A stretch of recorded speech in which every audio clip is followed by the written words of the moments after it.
Merci d'être fidèle à 973 Chrono, votre magazine où l'on ne parle que de sport. Nous sommes aujourd'hui lundi 13 octobre à J-5 du départ du Sénégal pour RAM Guyane 2014. Vous êtes bien sûr sur Guyane Première, ne touchez à rien. Voici le sommaire de ce 217e numéro de 973 Chrono avec Claude Innocent. En football, la sélection de la Guyane a réussi une très belle performance en se qualifiant pour la phase finale de la Coupe des Nations de la Caraïbe qui aura lieu le mois prochain dans le pays du reggae, à la Jamaïque.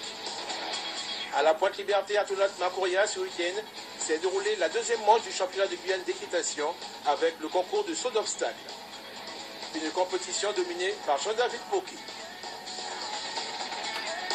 Du handball également dans ce 973 Chrono avec les finales du challenge de la Ligue. Chez les filles, le Gildard de Kourou s'est imposé une fois de plus. Et chez les messieurs, le trophée est revenu à l'Union sportive de Matoury.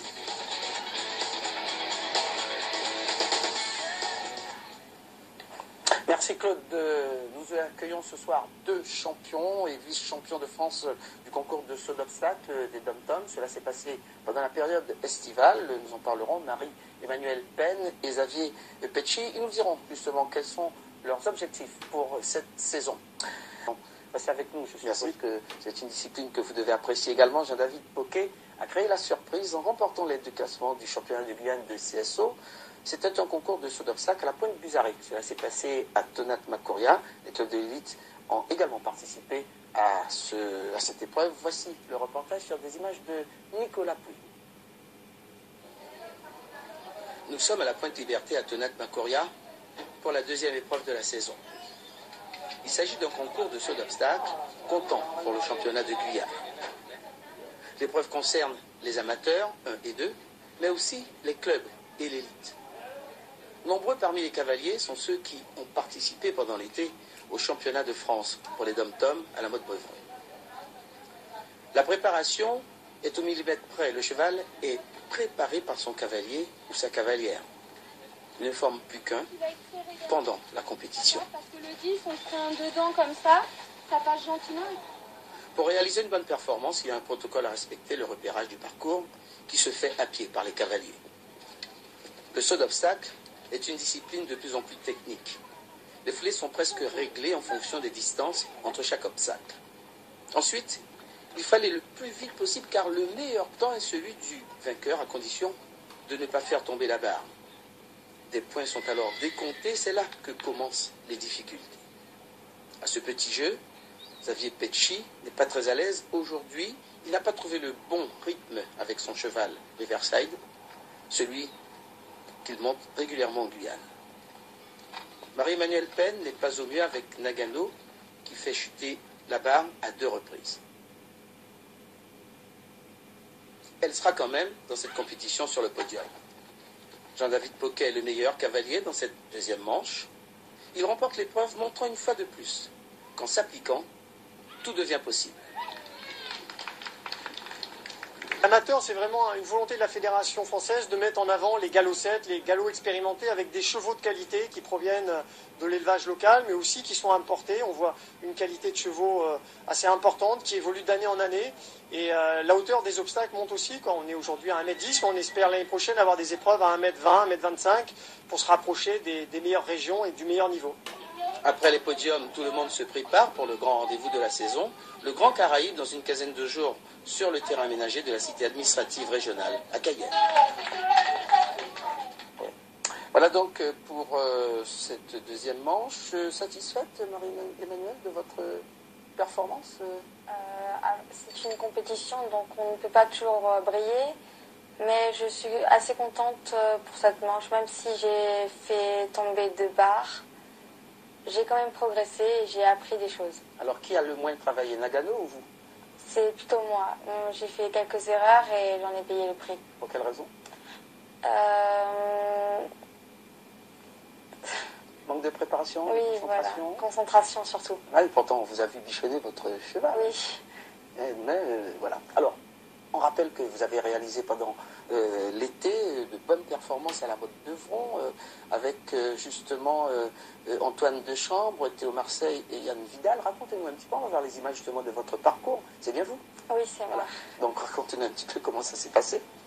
On a eu une semaine pour préparer nos chevaux. Oui. J'ai eu quelques complications, j'ai dû changer mon cheval. Donc le cheval qu'on voit ici, je l'ai monté le jour d'avant. Du coup, je me suis adaptée sur ce parcours-là. Alors il faut savoir quand même que ce cheval s'appelle Urbi, si je ne me trompe. Urbi Saint-Laurent, oui. Urbi Saint-Laurent, un jeune cheval qui vous a été prêté par Pierre Géry, c'est quand même intéressant. Oui. Et vous êtes habitué à ce cheval sans problème? Oui, c'est un style assez particulier, mais assez simple à comprendre quand même. Alors, justement, bonne performance, je rappelle, je pense qu'ils sont là, vos petits camarades Antoine Delchambre, Théo Marseille et Yann Vidal, qui étaient là. Rappelez-nous la médaille, très belle médaille d'argent, vice-championne de France, c'est quand même bien. Vous êtes les meilleurs, j'ai envie de dire, au niveau des dom-toms. La Guyane? La Guyane, oui. Oui, alors justement, puisque Xavier, lui, qui est à côté de vous, vous étiez, vous, sur la marche au-dessus. C'est bien ça? Oui. Comment ça s'est passé? C'est l'équipe. C'est l'équipe, c'est vrai. C'est grâce à ça. Déjà, je rappelle, on a fait un stage assez spartiate avec Jean-Paul Maignan, un ancien écuyer du Cadre Nord. On montait 2 fois par jour nos chevaux de compète, du coup ça nous a permis de nous y habituer et du coup de remporter. Alors justement, vous êtes sur la plus haute marche du podium, vous êtes les champions des dom-toms de France, des dom-toms, ça fait toujours du bien, parce que j'ai l'impression que vous êtes dans une année 100, puisque vous êtes en terminale S, vous avez préparé votre bac, vous voulez devenir dentiste, si j'ai bien compris. Oui, c'est ça. Donc tout ça gamberge un petit peu dans votre tête, qui vous empêche peut-être d'obtenir des résultats? Oui, du coup, je monte pas autant que l'année dernière.